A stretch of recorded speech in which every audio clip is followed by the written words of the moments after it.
tout le monde, aujourd'hui nous allons réaliser ensemble une tarte aux fraises. C'est de saison, hein, on est en pleine saison des fraises, donc on va utiliser la fraise et on va faire cette tarte dans le moule à tarte couronne. On appelle aussi tarte à trous. Donc moi je vais travailler une pâte brisée que j'avais réalisée il y a quelques jours. Et je vais adapter cette pâte brisée en version un peu sucrée. Faire une pâte brisée sucrée et tout simplement je vais de ce fait là travailler ma pâte sur du sucre glace. Voilà, comme ça va sucrer un petit peu ma pâte. Donc la pâte elle sort juste du réfrigérateur. Pourquoi? Parce que c'est beaucoup plus facile de travailler une pâte fraîche. Donc là, premier travail pour faire la tarte, c'est qu'on va étaler notre pâte en rond. Et le rond doit être plus grand que le diamètre de cette tarte. Donc c'est un... J'ai regardé tout à l'heure. Donc vous voyez ici, on a un tapis gradué. Donc on va retourner son moule. Donc le moule, vous voyez, il fait à peu près 28-30. Donc nous, il faut qu'on fasse un rond qui fasse toute la roue de pâte. Pour les bords, évidemment, du moule. Donc premier travail, on va dire que c'est un peu le plus long de la recette. Quand on utilise une pâte faite maison, évidemment vous pouvez vous utiliser une pâte sucrée du commerce, donc une pâte sablée, et vous allez tout comme moi après cuire la pâte à blanc, ce qu'on appelle cuire la pâte à blanc. Donc je vais vous montrer ça après. Pour l'instant on étale. Donc ici moi j'utilise le rouleau en inox. Et regardez bien, régulièrement, je tourne ma pâte. Ça, c'est pour éviter qu'elle ne colle. Si vous ne retournez pas votre pâte, vous allez avoir après beaucoup de difficultés pour venir la mettre dans le moule. Donc voilà, on étale notre pâte. Alors évidemment, ce travail-là, quand on le fait avec une pâte du commerce, l'avantage, c'est qu'on n'a pas à le faire. L'inconvénient d'une pâte du commerce, c'est qu'on ne sait pas toujours ce que les industriels ont été mettre dans votre pâte. Donc voilà, moi, à moins d'acheter une pâte bio, de bien regarder un peu ce qu'on a. Quand j'ai le temps, moi, je fais la pâte maison. Vous voyez, ça va quand même relativement vite. Là, elle est encore un petit peu trop épaisse pour moi.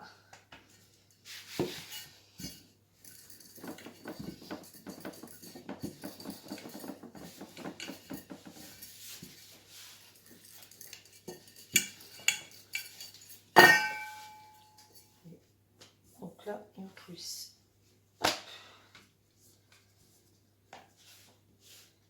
elle se casse, c'est pas grave. Hop, on rafistole.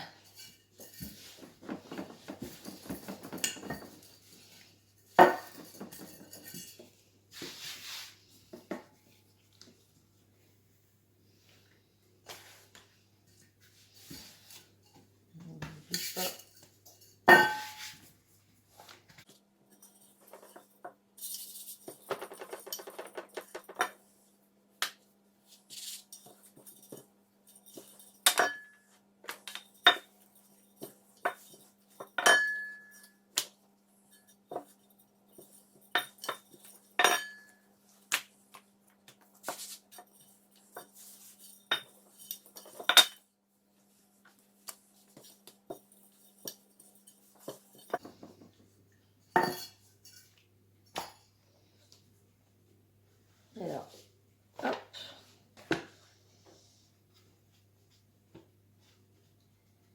Alors après, on va finir de foncer notre moule comme ça.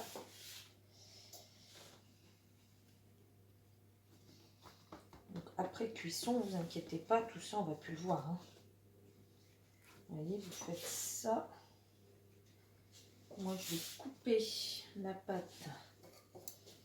Voilà. Pour venir colmater les petits trous là.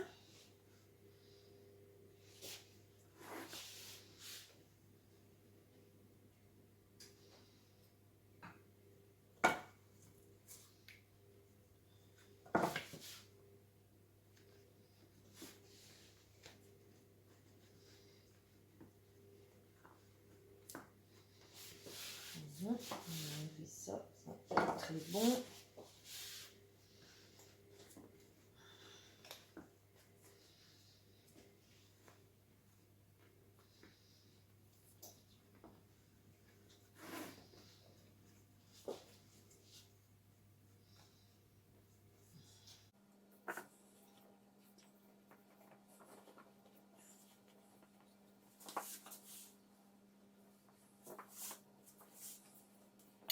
Voilà, et puis ensuite, on va couper là au milieu du moule. Voilà, pour venir mettre cette pâte là et ben, le long du bord intérieur.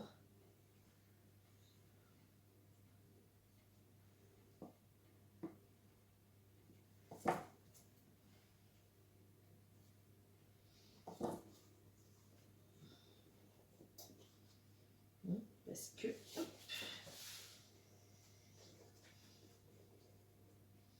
et puis moi je vais fermer ces petits morceaux, je vais les mettre à l'intérieur pour pas qu'on les voit. Parfois c'est bien de les voir, mais là on va décorer avec des fraises, donc après cuisson en plus. Voilà.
Voilà, donc la tarte est cuite.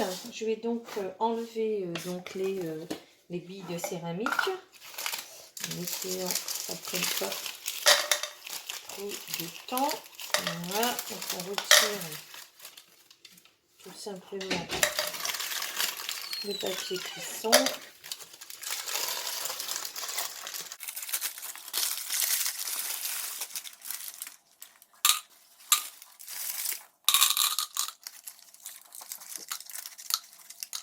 Là, vous voyez toutes les étapes. Hein. Moi, j'aime bien vous montrer réellement voilà, chaque étape pour pas que vous pensiez qu'on réalise ce genre de pâte, de tarte comme on vous montre sur Facebook, n'est-ce pas le truc il est magique, on tape du doigt et il n'y a plus les billes. Ben non, dans la vraie vie, il faut retirer les billes. Voilà, une par une, comme cela. Comme ça au moins vous n'êtes pas surpris si vous faites vous de votre côté la tarte. Mais vous savez à quoi vous attendre. Voilà. Donc ici, ben moi j'ai quasiment fini de retirer mes petites billes. Je vais retirer mon papier cuisson aussi. Que je vais jeter hein, cette fois. Et puis donc ici j'ai mon fond de tarte que je démoule et que je viens poser ici. Donc je vais poser sur le plateau qui va me servir à transporter cette tarte. Donc vous pouvez, si vous voulez avoir quelque chose de parfait, utiliser une râpe. microplane et puis vous viendrez ici retirer ce qui ne vous plaît pas. Vous voyez, si vous voulez qu'il n'y ait pas de débordement. Parce que forcément, vous verrez quand vous aurez garni la pâte que ça va se voir, hein, forcément. Donc vous pouvez faire comme ça, retirer ce qui vous embête, on va avoir quelque chose de...